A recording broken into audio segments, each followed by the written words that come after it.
Bueno, en este videíto lo que vamos a tratar de explicar es la salud, la enfermedad, qué relación tiene con el estrés y también los modelos de salud.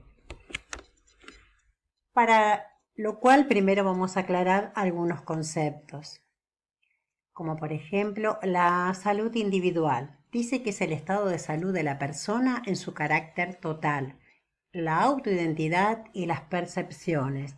Esto tiene que ver para entender por qué el concepto de salud es tan particular para cada uno de los individuos, porque tiene que tener en cuenta la autoidentidad, las percepciones de cada individuo. ¿Qué es la individualidad? Cada persona es un ser único, distinto, con una combinación genética, con experiencias vitales y de interacciones ambientales diferentes de los demás. Cuando hablamos del paradigma en enfermería, recordemos que era la relación entre la salud del individuo, el entorno, y esa interrelación tenía que estar clara para poder definir el cuidado de enfermería. Entonces, otro concepto que también estaba es el concepto de holismo. Este es un concepto que ya lo tenemos incorporado porque considera a la persona como un sujeto, como un todo. Está compuesto por partes y, por supuesto, esas partes se relacionan con un todo. ¿Por qué aclarar estos conceptos? Porque los vamos a interrelacionar en la medida que avancemos con los distintos temas de la unidad. Por ejemplo, los modelos de salud. Conocer los distintos modelos de salud nos ayuda a poder identificar, no sé si identificar, por lo menos conocer o reconocer por qué cada uno de nosotros tenemos distintos conceptos de lo que es la salud, de lo que es la enfermedad. Por supuesto, para ello influye la cultura, la educación y la situación socioeconómica. Hay conceptos como prosperidad en el sentido de estado de bienestar. Se refiere a que la persona con bienestar debe enfrentar y mantener equilibrados distintos factores. Y si los analizamos ahora sí rápidamente a cada uno, fijémonos, físicos, sociales, emocionales, intelectuales. Yo creo que ahora, en esta situación de pandemia, nosotros todos tenemos no sé si un desequilibrio, pero no hay un equilibrio en cuanto a ejercicio y la dieta. Las capacidades de interacción y las relaciones interpersonales se ven muy afectadas en estas situaciones. La capacidad de expresar las emociones, nos pasa que estamos alejados de nuestros seres queridos. Entonces, el estado de bienestar está en un desequilibrio. Incluso ya hay no propuesta, pero preocupación en cuanto al efecto que tiene esta situación de encierro para los chicos, sobre todo los adultos mayores y la sociedad en general, ¿no? Bueno, el estado de prosperidad tiene que ver también con los factores espirituales, profesionales, ambientales, cómo incide ese equilibrio en el estado de bienestar.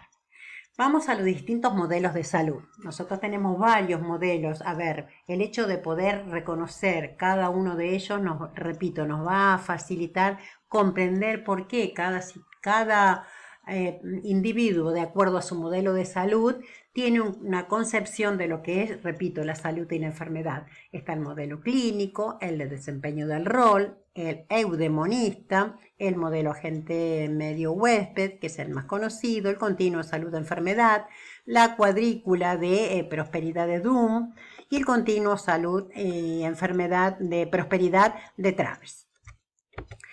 Bueno, si lo revemos así rápido, el modelo clínico, este modelo se considera a la persona como sistemas fisiológicos. Dice que la salud se identifica por la ausencia de signos y síntomas de enfermedad o lesión. Es decir, si yo no tengo ningún síntoma, no estoy enfermo. Si tengo un síntoma, 2 o 3, o lo que se manifiesten, ya tengo una enfermedad. Modelo de desempeño de funciones. Acá dice que la salud se define en términos de la capacidad individual para desempeñar los roles sociales, es decir, llevar a cabo un trabajo. Si yo no puedo hacer una actividad, se considera que la persona está enferma. El modelo adaptativo. En este modelo, la salud es un proceso creativo y la enfermedad es una adaptación. En este caso, por eso dice, es adaptarse. Hay personas que conviven con una enfermedad como un proceso normal. El modelo eudemonista dice que la salud se considera como un estado de realización del potencial de una persona. El concepto de eudemonista tiene que ver con una parte de con una teoría de la ética que considera que una persona está sana cuando obtiene un grado de felicidad. El modelo agente huésped-entorno es el más conocido, que es el que tiene relación, el contexto, la predisposición y el agente. El continuo salud-enfermedad varía desde un estado de salud óptima a una enfermedad. Y la cuadrícula del estado altamente saludable, DUM, son dos hermanos que describieron una cuadrícula de salud con una intersección. Cruzaron, creo que son 18 elementos en los cuales, en la medida en que interactúan con el entorno, se produce un estado de salud saludable. Bueno, vamos a definir un concepto de homeostasis y el concepto es el equilibrio tanto físico como psicológico. Acá definimos el concepto psicológico, hablamos de equilibrio emocional o psicológico o el bienestar mental.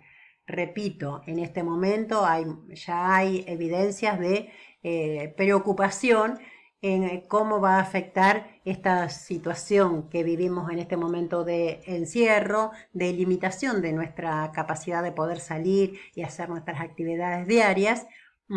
Bueno, y la homeostasis fisiológica tiene que ver con la autorregulación y con los mecanismos compensatorios.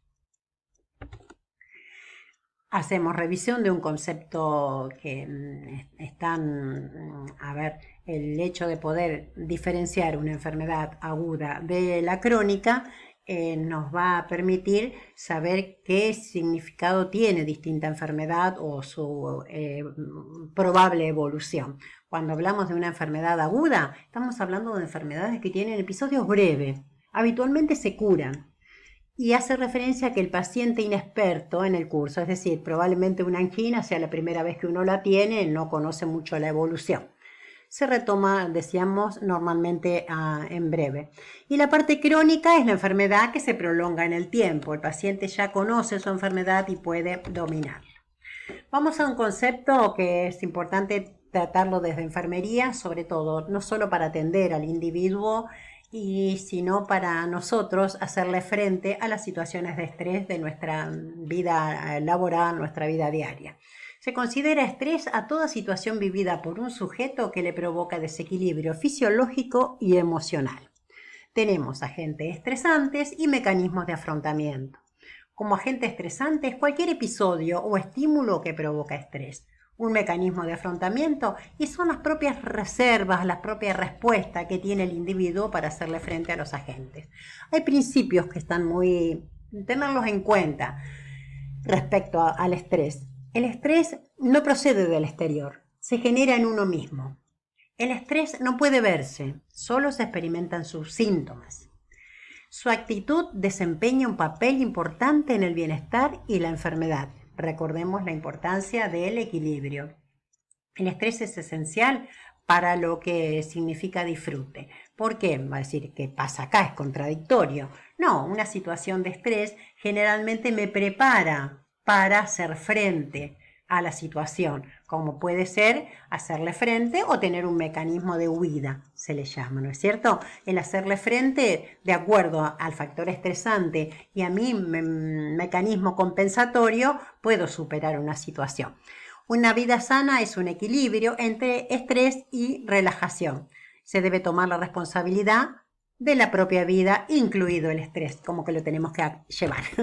Las fuentes de estrés, nosotros hablamos de agentes estresantes externos, agentes estresantes internos, tenemos fuentes de estrés del desarrollo, propias del proceso cronológico, fuentes de estrés situacionales. Los efectos del estrés en el organismo. Bueno, tenemos efectos físicos, los primeros, los más perjudiciales, porque amenaza a la homeostasia fisiológica del organismo. Efectos a nivel emocional, hay sentimientos destructivos sobre el propio yo. Intelectuales, influye sobre la capacidad de percepción y resolución de problemas. A nivel social, hay alteración de las relaciones personales.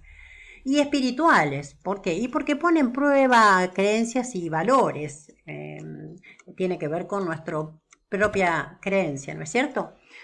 Tenemos también indicadores de estrés, indicadores fisiológicos, psicológicos y cognitivos. Vamos a los fisiológicos, que son los que más nos afectan. Dilatación pupilar, diaforesis, aumento de la frecuencia cardíaca, disminución de la diuresis. Como ven, son muchísimos los que se exteriorizan a nivel fisiológico. Hay indicadores psicológicos, como es la ansiedad, la ira, la depresión, y los indicadores cognitivos, que son respuesta del pensamiento lento, incapacidad para resolver, uno bajo una presión es muy difícil tener una autodisciplina. Y bueno, en este breve video la idea fue